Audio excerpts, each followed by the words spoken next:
बिस्मिल्लाहिर्रहमानिर्रहीम। मैं हूं अब्दुल हमीद और आप देख रहे हैं मेरा YouTube channel current affair with Abdul Hamid के साथ। नाज़रीन, आज का मौजू बड़ा अहम मौजू है।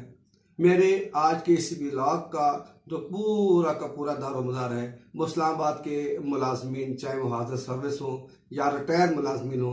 मेरे इस व्लॉग का मेन मकसद उनके लिए। नाज़रीन, जब से इस्लामाबाद आबाद हुआ है, इस्लामाबाद के मुख्तलिफ इलाकों में गाहे बगाहे प्राइवेट लोगों से ज़मीन खरीद कर यहाँ के मुलाजमीन को फैसिलिटीज़ देने के लिए, उनको रिहाइश के लिए यहाँ पर सेक्टर तामीर होते गई। फिर नाज़रीन दौर बदला और प्लाट को सरकारी मुलाजमीन को पेमेंट के एवज देने का मनसूबा बना और इस तरह मुख्तलिफ इलाकों में इन लोगों से ज़मीन खरीद कर, जो कि यहाँ के जद्दी पुश्ती लोग आबाद थे, उनसे जगह खरीद कर मुलाजमीन को पेमेंट के एवज, ताकि वो अपना घर बना सके, अपनी रिहाइश रख सके, उनको अलाट करना शुरू किया। उस वक्त इस काम के लिए जो एक एसोसिएशन बनाई गई, उसका नाम था फेडरल गवर्नमेंट हाउसिंग एसोसिएशन। इस एसोसिएशन का ये इख्तियार था कि वो प्लाट खरीदे और मुलाजमीन को दे। मगर फिर ऐसा हुआ कि इस एसोसिएशन को अदालत के थ्रू, जब उस वक्त जस्टिस गुलजार थे, उन्होंने या शायद जस्टिस चौधरी साहब थे, उन्होंने अदालत के थ्रू जो है इस एसोसिएशन को अथॉरिटी का दर्जा दे दिया और फिर इसका नाम federal government employees housing authority रख दिया गया, जिसका दायरा कार, जिसका इख्तियार CDA के बराबर कर दिया गया। ये अथॉरिटी जो थी फिर सेक्टरों में ज़मीन खरीदती रही और आखिरकार ये हुआ कि अदालत ने अपने आर्डर, जस्टिस गुलजार साहब ने अपने आर्डर के थ्रू इस अथॉरिटी को हुक्म दिया कि जहां पर आप ज़मीन खरीदें उसमें से आधा हिस्सा जो है वकला की बार के लिए मुख्तस किया जाए, जो कि बिल्कुल गैर कानूनी था, क्योंकि वकला की बार का ताल्लुक किसी भी गवर्नमेंट इदारे से नहीं होता, किसी सरकारी मुलाजम से उसका ताल्लुक नहीं होता। इस अथॉरिटी का ताल्लुक था कि वो ज़मीन खरीदे और मुलाजमीन को उसमें आबाद करें। मगर ऐसा नहीं हुआ।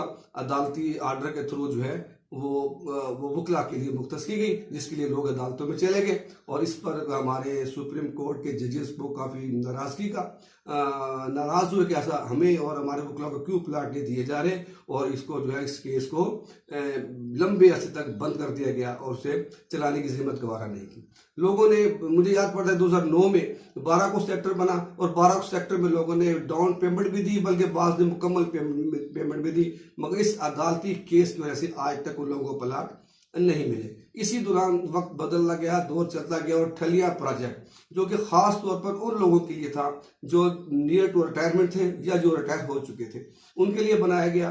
और ठलिया प्रोजेक्ट में लोगों से डाउन पेमेंट भी ली गई और फिर उस प्रोजेक्ट को डाउन पेमेंट लेने के 10 से 12 साल अंदाजन हो चुके, उसको पेमेंट लेने के बावजूद आज तक वो लोग धक्के खा रहे। मेरी इत्तला के मुताबिक कुछ ऐसे लोग भी हैं जो न सिर्फ रिटायर हुए बल्कि आज वो दुनिया में नहीं है, वो इंतकाल कर चुके हैं। मगर इस फाउंडेशन ने उन्हें किसी किस्म का कोई रिलीफ नहीं दिया, क्योंकि उनसे वो डाउन पेमेंट लेकर भी उन्होंने ठलिया प्रोजेक्ट को बंद कर दिया। अब मुलाजमीन ये पूछते हैं कि आखिर ठलिया प्रोजेक्ट को खोला भी आप लोगों ने, पेमेंट भी हमसे ली और खुद ही बंद कर दिया।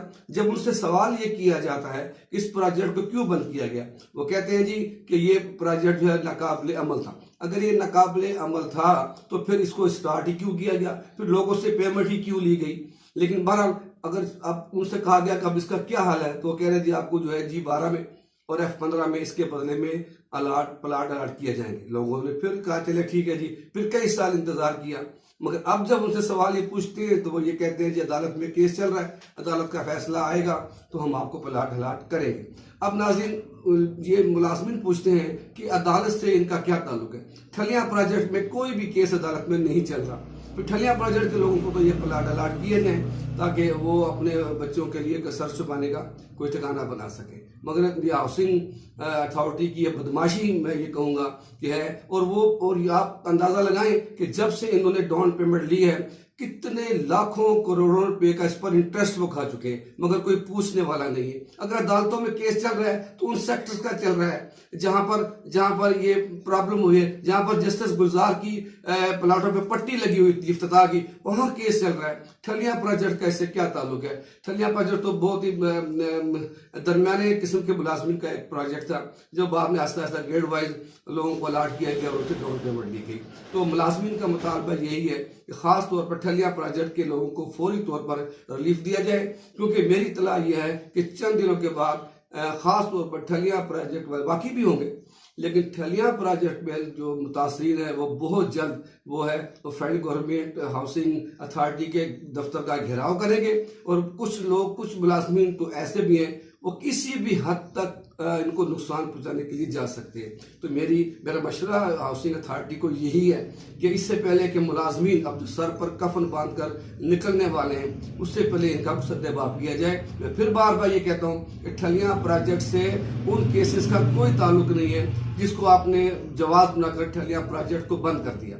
तो गुजारिश यही है कि फौरी तौर पर जो है इसका सद्देबाब किया जाए, वरना कम से कम भी मुलाजमीन का मुतालबा जो है वो पेमेंट वापस लेने का होगा तो करोड़ों रुपया इनको वापस करना पड़ेगा, जिस तरह मुलाजमीन ने अपनी एक तरतीब बना रखी है। तो मेरी ये गुजारिश है ये हाउसिंग अथॉरिटी के आला अहदेदार हुकाम से कि आप इस गलाजत से बाहर निकले और मुलाजमीन को रिलीफ दें और इनका पैसे के ऊपर जो आप इनके डाउन पेमेंट पे आप सांप बनकर बैठे हुए हो वहां से निकलो, उठो और मुलाजमीन को जो है इनका हक दें। वरना वो चंद दिनों की बात है, आपके दफ्तर का घेराव होगा और उसके बाद जो नुकसान होगा उसके जिम्मेदार आप होंगे। नाज़रीन, मुझे दीजिए इजाजत और मेरे इस चैनल को आप सब्सक्राइब भी करें, लाइक भी करें और इसे शेयर भी करें। मेरी खास तौर पे मुलाजमीन से गुजारिश है कि इसे शेयर करें ताकि हाउसिंग अथॉरिटी को कानों तक ये बात पहुंचे कि मुलाजमीन जो बहुत जल्द जो है बाहर निकलने वाले हैं, उससे पहले कि कोई बहुत बड़ा नुकसान हो आप इसका सद्देबाब करें। मुझे दीजिए इजाजत, अपना ख्याल रखें। अस्सलाम वालेकुम।